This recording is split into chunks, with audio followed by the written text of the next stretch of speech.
Kristal. I'm Lisa's daughter. For me, meditation is a way for me to connect with my native culture.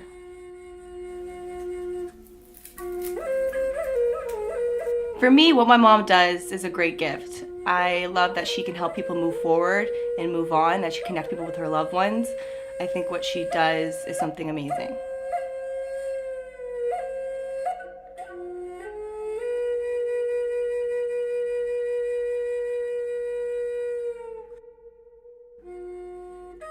Hi, I'm Carlo. I'm Lisa's husband. I believe in Lisa and her abilities because of everything that I've seen in the last 25 years of marriage. My husband. I love him to death. And he's my protector. He's always looking out for me. Hands down, my son is the biggest skeptic. Hi there. My name is Tony, the oldest of the three. And my mom apparently is a medium. So my dad's been very supportive of my mother throughout the years. My name is Lisa. I'm a spiritual medium. I communicate with spirits beyond. My family is my rock, but not everybody in my family understands. Being a Native American, I always call upon my foremothers for guidance.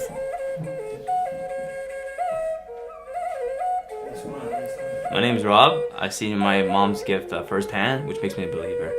So how do you guys feel about going to the haunted area tonight? It's haunted. So now we're going to a haunted place. It could be possessed. And not even that, there's a history of people dying there. I'm confident in what mom does, and I mean, we've been through things where we've seen stuff like that before. Now, it's a little bit different this time, obviously for myself, because I am carrying a baby, and it's like, I feel like maybe I can't protect her the way I would normally. The most important thing when we're all there is to stay grounded and not to give in to any fears. I don't expect anybody to understand and know what they're going to be experiencing, but I do, and I know how to handle it. But that being said, like with Kristal being pregnant and everything, like you think that's a good idea? You know, I remember you talking about like new soul and like new baby. Like, you sure you want to put her at risk? Because we don't know what this adventure entails, basically. Yeah, Well, but I mean, if It's not really she an truly adventure. felt that, you know, there was going to be a problem for any of us, I don't think that, you know, she'd want us to be there. The most important part is that we stay grounded and together. Because even though I don't know what we're going to be facing, and I understand that you may not know what you'll be facing, but I'm ready.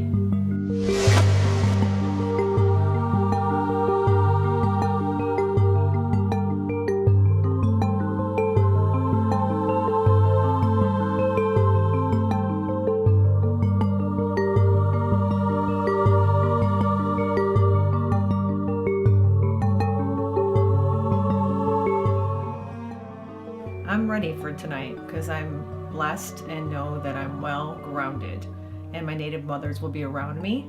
So I feel confident enough that whatever I experience and what everybody else experience, it's going to be amazing. And they're making me feel like this was a very difficult place to live at. And the people that lived within this home, even though they took over this home, they still are up in that attic.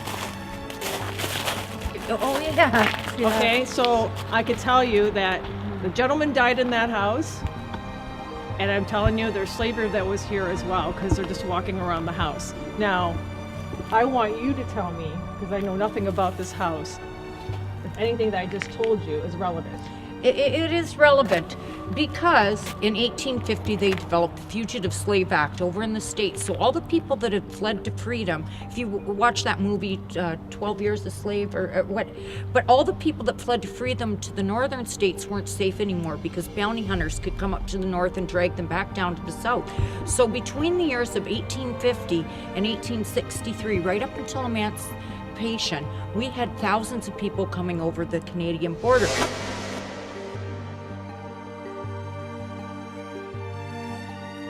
This is going to happen throughout our filming, and moments are going to happen. But I'm going to tell you, my tour guide's daughter, as soon as I got into the I would say, your restaurant, there's a gentleman standing beside her, and he's been following her. And as I've been talking and walking, I finally turned to her, and she knew that, yes, I had this feeling today that somebody was standing beside me. So as we go along, I'm going to try to see who this person is and why this gentleman's attached to her and what he actually looks like. So we'll get back to that.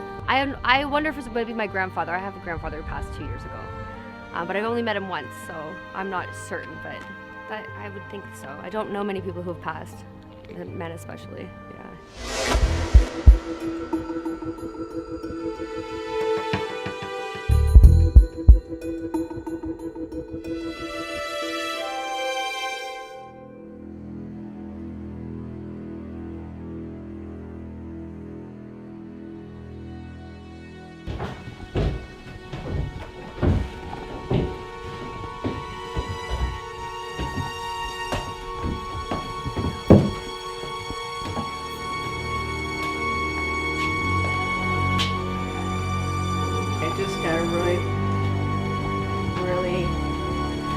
Somebody doesn't want me to be here, but I wish that person would present themselves.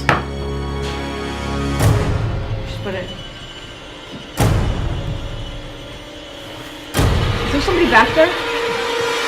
Oh, okay. Whoa. Holy who is that? Oh my god. Okay, I can't have you in the basement because you just, I'm ready to drop right over and talk to Spirit.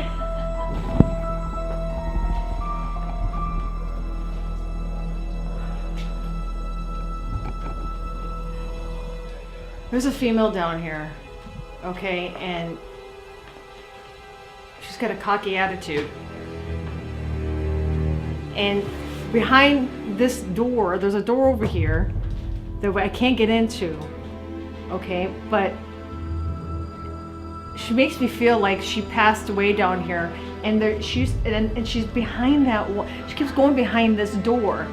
Now I've asked the owner if we can get in that room. But she said it's locked.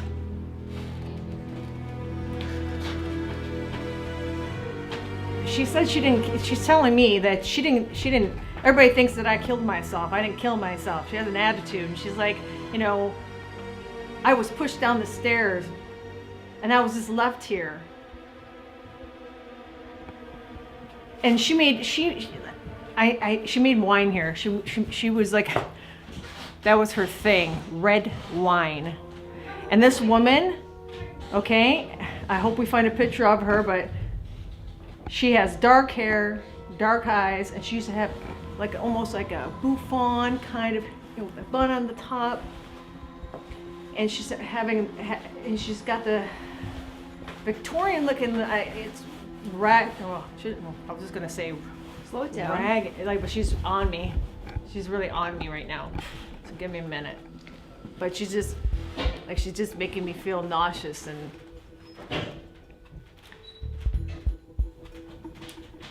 she wants to admit things.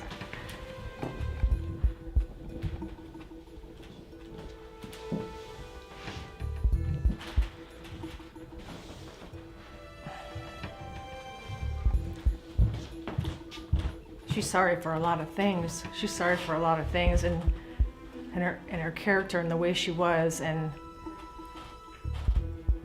she took care of a lot of kids that were here, and she actually helped a female that was here to have a child, but the child was born stillborn.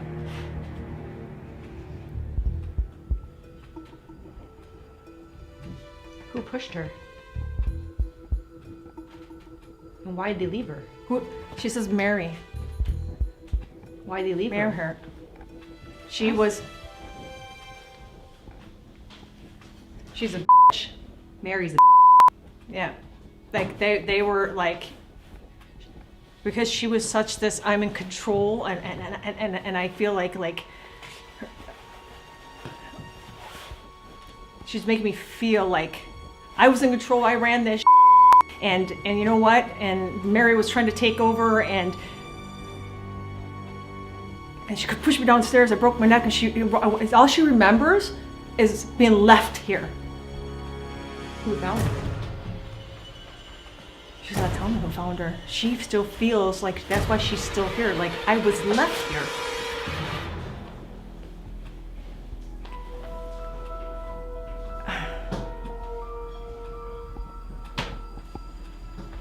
They, at the back of this, in the back of this house or back of this building, whatever, there's a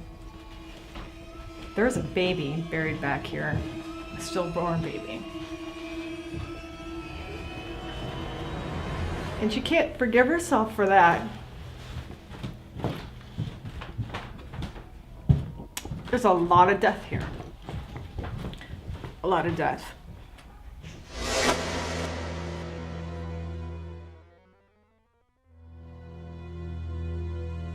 Somebody hung themselves in this basement, a gentleman, behind those walls. Okay? And he's been whispering, stay away from here. I don't want you here. Stay away from here. I want to know. This gentleman we have here took his life here. Hung himself down here. He doesn't want to be noticed either. Did you hear that?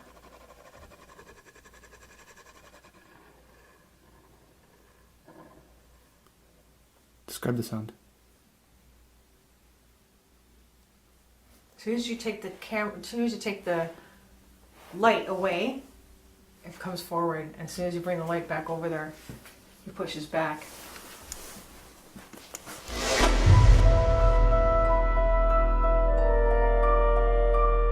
Rugged guy with a big old beard, and he's just rugged looking, and he like took care of things here. He's touching my leg. I'm getting goosebumps on my leg. Yeah, he's right here. Yeah.